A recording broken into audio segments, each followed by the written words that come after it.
Selamat bertemu kembali di dalam persekutuan keluarga Gereja Baptis Indonesia Pertama di Monrovia.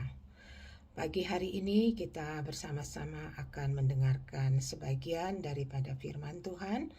Marilah sebelumnya kita akan sama-sama berdoa. Mari kita berdoa. Tuhan Bapa yang bertakhta di dalam surga, kami bersyukur, berterima kasih kami boleh mendengar firman Tuhan pada hari ini. Tuhan, kami penuh dengan keterbatasan dan kekurangan.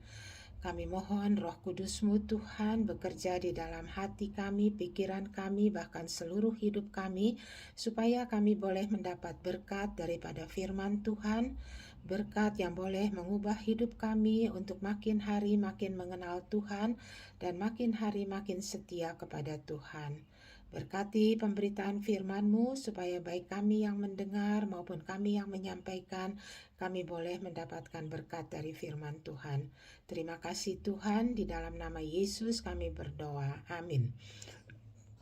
Pembacaan Alkitab kita terambil dari kitab Kejadian pasal yang kelima, ayat yang ke-21 sampai dengan ayat yang ke-24. Akan saya bacakan. Setelah Henokh hidup 65 tahun, ia memperanakan Metusalah. Dan Henokh hidup bergaul dengan Allah selama 300 tahun lagi. Setelah ia memperanakan Metusalah, dan ia memperanakan anak lelaki dan perempuan.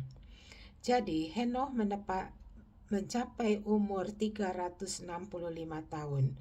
Dan Henokh hidup bergaul dengan Allah, lalu ia tidak ada lagi, sebab ia telah diangkat oleh Allah. Demikian firman Tuhan dari Kejadian pasal yang kelima ayat 21 sampai dengan 24. Kejadian pasal yang kelima secara keseluruhan merupakan suatu daftar atau silsilah keturunan dari Adam sampai Nuh. Nada dari silsilah ini sama, yaitu pada usia sekian ia mendapatkan seorang anak, dan kemudian masih hidup sekian tahun lalu meninggal. Rata-rata mereka hidup 800 sampai 900 tahun dan kebanyakan tidak ada keistimewaan apa-apa. Baru di ayat yang ke-21 sampai 24 kita bertemu dengan nama Henokh yang umurnya jauh lebih pendek daripada yang lain, hanya 360 tahun. Henokh ini lain daripada yang lain, dia punya keistimewaan. 2 kali dikatakan bahwa Henokh hidup bergaul dengan Allah, dan kemudian dikatakan dia tidak ada lagi, sebab dia diangkat oleh Allah. Bergaul dengan Allah seperti dikatakan dalam bahasa Inggris itu adalah berjalan bersama dengan Allah. Jadi Henokh seumur hidupnya berjalan bersama dengan Allah. Berjalan bersama berarti berjalan dengan seseorang di samping kita. Dan di dalam berjalan bersama ada beberapa hal yang dapat kita perhatikan. Yang pertama, biasanya 2 orang akan berjalan bersama kalau sudah saling berjanji dan berkomitmen untuk melangkah bersama di dalam satu arah dan menuju kepada satu tujuan yang tertentu. Tidak ada maunya sendiri-sendiri. Kalau yang satu mau ke kiri atau satu mau ke kanan, itu bukan jalan bersama, tapi jalan sendiri-sendiri. Jadi, untuk dapat berjalan bersama, pertama-tama harus diambil keputusan siapa teman yang akan berjalan bersama itu, dan kemudian harus ada komitmen untuk berjalan terus sampai di tempat tujuan. Yang kedua, pada saat berjalan bersama pasti ada komunikasi. Tidak mungkin atau jarang sekali di dalam berjalan bersama itu 2 orang itu diam saja. Mereka tentu akan ngobrol. Nah, untuk dapat berkomunikasi dengan baik perlu fokus satu dengan yang lain. Tidak mungkin sambil berjalan yang satu bicara terus dan yang lain itu main HP terus. Jadi di dalam berjalan bersama harus ada saling mendengarkan dan saling memberi perhatian supaya perjalanan itu tidak boring tetapi bisa dinikmati bersama-sama. Nah, komunikasi yang disertai dengan saling memberi perhatian akan mempererat relasi antara dua orang yang berjalan itu. Nah, pembacaan Alkitab kita pagi ini mengatakan Henokh berjalan bersama dengan Tuhan seumur hidupnya. Ini berarti Henokh telah mengambil keputusan dan komitmen untuk terus berjalan dengan Tuhan seumur hidupnya. Nah, karena Tuhan adalah roh dan tidak kelihatan, maka Henokh berjalan bersama dengan Tuhan di dalam iman. Seperti dikatakan di dalam 2 Korintus 5 ayat 17, "For we walk by faith and not by sight." Henokh berjalan dengan iman berarti Henokh percaya bahwa Tuhan itu ada dan berjalan di sampingnya. Dan Tuhan yang berjalan di sampingnya tidak akan tinggal diam. Tapi Tuhan akan berbicara supaya matanya terbuka dan dia mengenal Tuhan. Contohnya, waktu Tuhan Yesus menemui dua orang murid dalam perjalanan ke Emmaus, Yesus berjalan di samping mereka. Dan waktu Yesus berjalan di samping mereka, Yesus tidak tinggal diam. Tapi Yesus berkomunikasi dengan mereka sampai mata mereka terbuka dan mereka mengerti isi Alkitab. Henokh berjalan bersama Tuhan. Henokh berkomunikasi dengan Tuhan dan dengan iman. Henokh juga mengikuti langkah-langkah dan arah yang Tuhan tunjukkan. Nah, komunikasi yang dua arah membuat relasi Henokh dengan Tuhan makin erat dan Henokh makin hari makin mengenal isi hati Tuhan yang baik. Itulah sebabnya Henokh setia berjalan bersama Tuhan selama 300 tahun.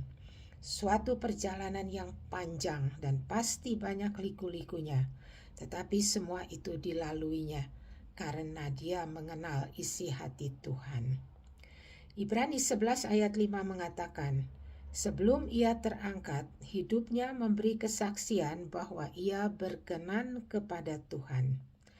Jadi, selain Henokh berjalan dengan iman di dalam relasi yang erat dengan Tuhan, hidup Henokh juga berkenan di hati Tuhan. Di dalam 1 Yohanes 1 ayat 5 dikatakan Allah adalah terang. Artinya Allah itu nyata, Allah itu hidup, Allah itu suci dan tidak ada dosa di dalamnya. Jadi berjalan bersama dengan Allah berarti berjalan di dalam terang. Dan ini berarti bahwa Henokh seumur hidupnya berjalan di dalam terang kebenaran firman Tuhan. Itulah sebabnya dia berkenan di hati Tuhan. Sekarang apa yang dapat kita belajar dari Henokh untuk kehidupan ini? Yang pertama, hidup ini adalah suatu perjalanan menuju titik akhir, yaitu hidup kekal bersama dengan Tuhan Yesus. Nah, satu-satunya cara untuk kita bisa sampai pada tujuan akhir dengan baik ialah kalau kita berjalan bersama dengan Yesus. Dan berjalan bersama Yesus adalah satu keputusan dan komitmen yang harus kita ambil dan jalankan. Henokh mengajarkan kepada kita bahwa berjalan bersama dengan Tuhan adalah berjalan dengan iman, bahwa Yesus ada di samping kita, berjalan bersama dengan kita. Dan berjalan bersama dengan Tuhan adalah juga terus-menerus berkomunikasi dengan Tuhan dan mengikuti langkah-langkah yang Tuhan tunjukkan. Dan juga berjalan bersama dengan Tuhan adalah berjalan di dalam terang kebenaran firman Tuhan. Kita akan makin hari makin mengenal isi hati Tuhan sehingga bisa sampai kepada tujuan akhir hidup kita. Yang kedua, kita tidak tahu sampai berapa lama kita akan berjalan menuju ke titik akhir. Kita tidak tahu kapan yang akan menjadi akhir daripada hidup kita. Tetapi yang Tuhan inginkan dari hidup kita adalah kesetiaan. Seperti dikatakan di dalam Wahyu 2 ayat 10, hendaklah engkau setia sampai akhir. Tuhan ingin kita setia mengikut Tuhan sampai saat terakhir. Setia mendengar dan mentaati firman Tuhan, tapi juga setia melakukan atau menjalankan apa yang Tuhan percayakan kepada kita. Baik itu keluarga, baik itu pekerjaan, baik itu pelayanan, ataupun talenta yang Tuhan berikan kepada kita. Karena justru di dalam menjalankan apa yang Tuhan percayakan kepada kita, seringkali kesetiaan kita diuji, karena kita akan menghadapi banyak tantangan dan kesulitan-kesulitan. Rasul Paulus tahu apa yang menjadi panggilannya, dan dia setia menjalankan panggilannya sekalipun dia menghadapi banyak tantangan dan rintangan. Senator Mark Hatfield, pada suatu waktu dia pergi tur ke Kalkuta dan dia bertemu dengan Mother Teresa yang kemudian membawa dia ke satu rumah yang bernama House of Dying. Rumah itu isinya adalah anak-anak yang sakit, yang menderita, dan semuanya hampir meninggal.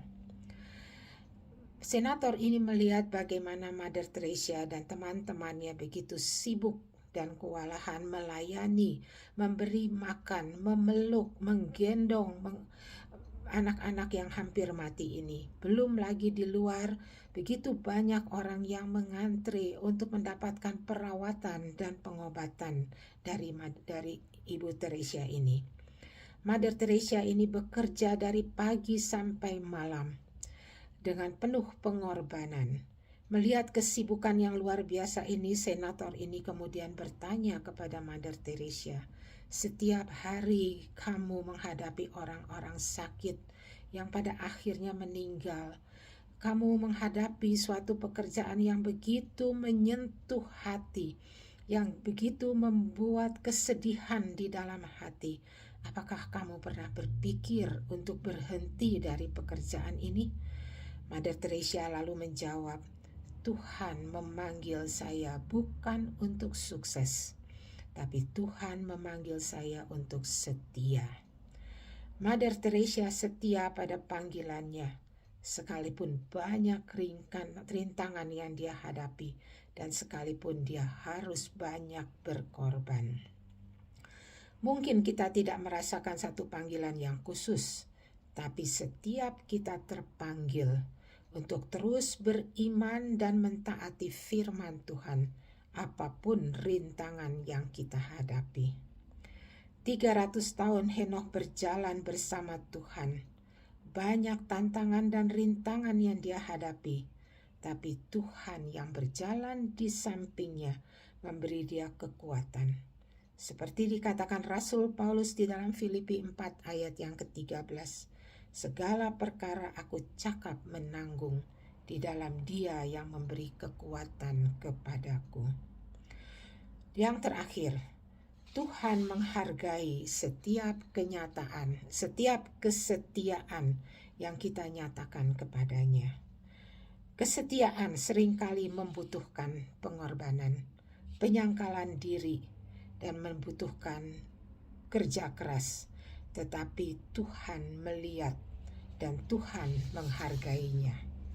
Kita melihat Tuhan menghargai kesetiaan Henokh yang berjalan bersama dengan Tuhan.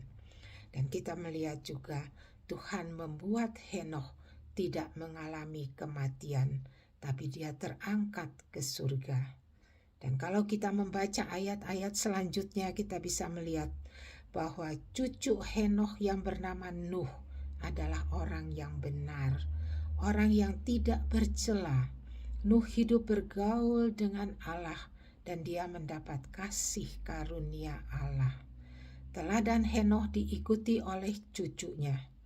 Ada pahala, ada berkat yang Tuhan sediakan buat Henokh yang setia.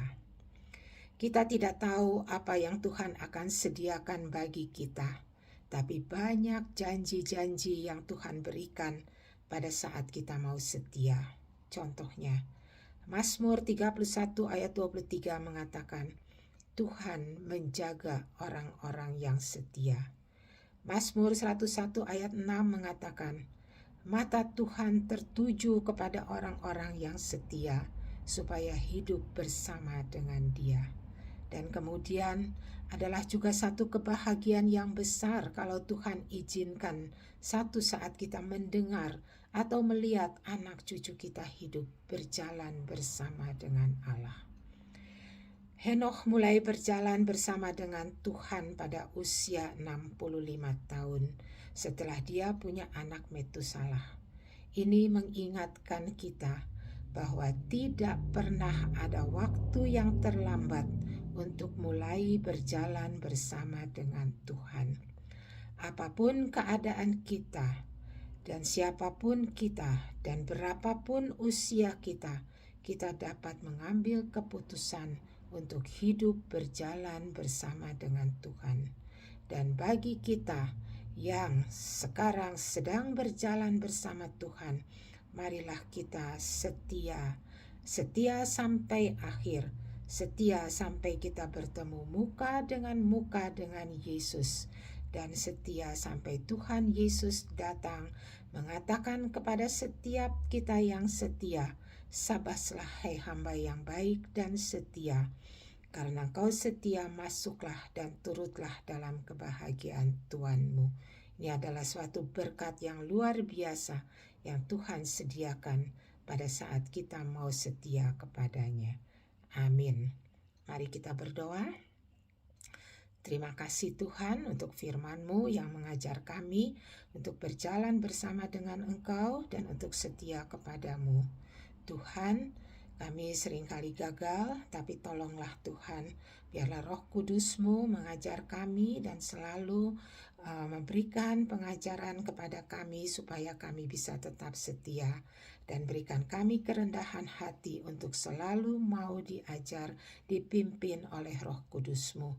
Terima kasih ya Tuhan, kami serahkan hidup kami ke dalam tangan Tuhan.